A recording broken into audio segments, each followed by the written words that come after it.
The less you react, the more control you hold. The less you argue, the more dignity you keep. The less you chase, the more you attract. The less you speak from emotion, the more weight your words carry. The less you overcompensate, the more people understand you. Less noise, more impact. Less chatter, more respect. Less explaining, more commanding. Speak less and mean more. Don't allow your emotions to control you. We are emotional, but you want to begin to discipline your emotion. If you don't discipline and contain your emotions, they will use you. Your mind goes on automatic, just like a god. You know, I loved reading the book called As a Man Thinketh by James Allen. He uses the analogy of the mind being like a god. You know, weeds don't have to have any encouragement to grow. But if you want to grow orchids or roses or any kind of exotic flowers, there are special processes and procedures you must go through. Well, by the same token, you don't have to force yourself or motivate yourself to think negatively, to be depressed, to hate somebody, to want revenge, to want to get back at somebody, to beat yourself up over the head, to feel loaded with guilt. You don't have to make any effort to do that. Your mind is on automatic. It will do that by itself. But if you want to begin to move into your own personal greatness, if you want to begin to really enjoy a happy, successful, healthy life, you've got to be willing to go against the tide. You've got to be willing to harness your will and say, in spite of this, I'm in control here. I'm not going to let this get me down. I'm not going to let this destroy me. I'm coming back. And I'll be stronger and better because of it. You have got to make a declaration that this is what you stand for. You're standing up for your dreams. You're standing up for peace of mind. You're standing up for health. You want it. And you're going to go all out to have it. It's not on everybody else. It's on you. You have to make things happen. Nothing is going to be given to you.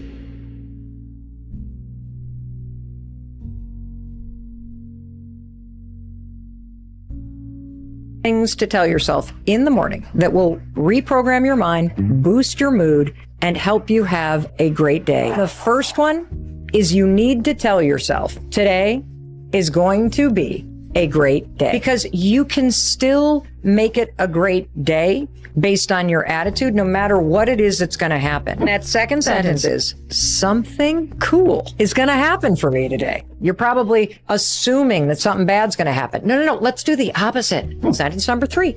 No matter what happens today, I can handle it. You are telling your brain to look for the good. You're telling your brain that all that stuff that I normally freak out about, I can handle it. Keep it right in your head. Keep your thoughts good, not bad. Keep your thoughts decent, not indecent. Keep your thoughts full of faith and not doubt, because it is in your thoughts that is determined whether you will be happy or unhappy, whether you'll be healthy or unhealthy. And he said, the happiest person is he who thinks the happiest, most interesting, finest thoughts. And that is a fact. Today I was reading a book, and there was a passage that said, once you realize the power of your thoughts, you won't just think anything. Once you realize the power of your words, you won't just say anything. And once you realize the power of your presence, you won't just be anywhere.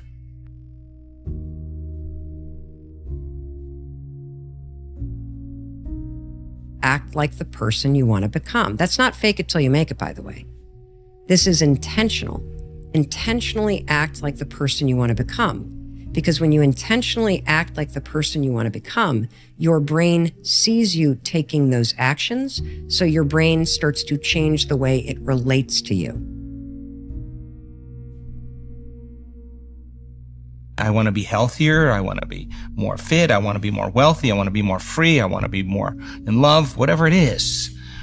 The only thing that's stopping you from being any of those things is just a part of your identity that has to change so that you get there. And nothing's mystical about this. If you said, I want to be wealthy, this is your goal, this is your vision, and here you are in lack, the only way you're going to get wealthy is this person's going to have to change a lot to find that wealth, right? So there's nothing mystical about this. We've all done it at some point in our life where we just made up our mind.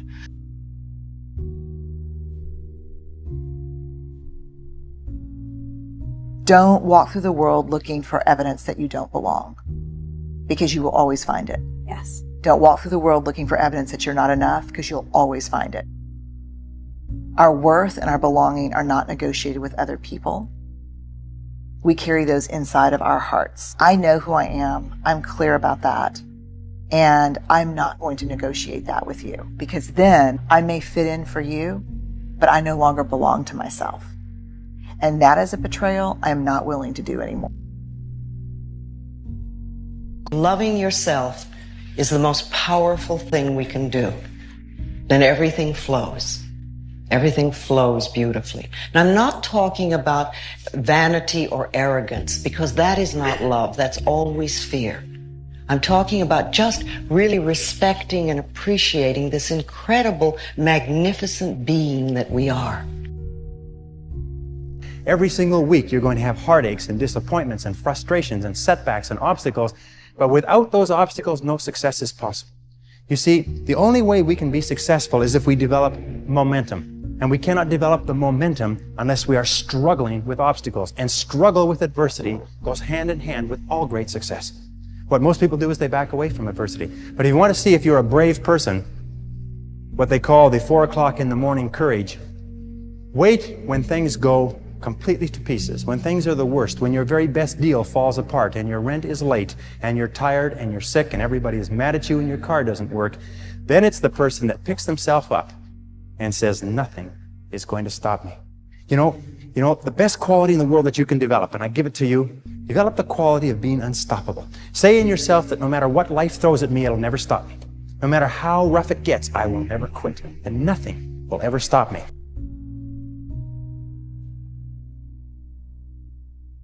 Quitting is a habit. If you quit the first time you run into difficulties, you'll always quit when the going gets rough. You will, in effect, establish a pattern for failure rather than a pattern for success. Go do something. Do the best thing that you can think of. Put the best plan you have into practice. It's not going to be perfect, and it will change along the way. But it will change partly because you become disciplined pursuing the path. And as you become disciplined, you become wiser. And as you become wiser, you become able to formulate better and better plans.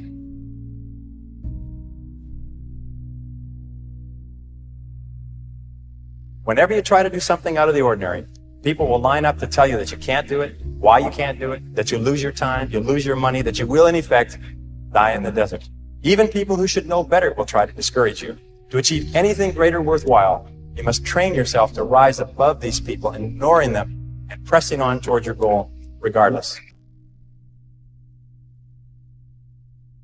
Here's a good philosophical phrase. If you hadn't thought of it before, here it is. Everything affects everything else. It's so easy to be casual and say, well, this doesn't matter. This doesn't matter. I'm telling you, everything matters. Of course, some things matter more than others, but there isn't anything that doesn't matter.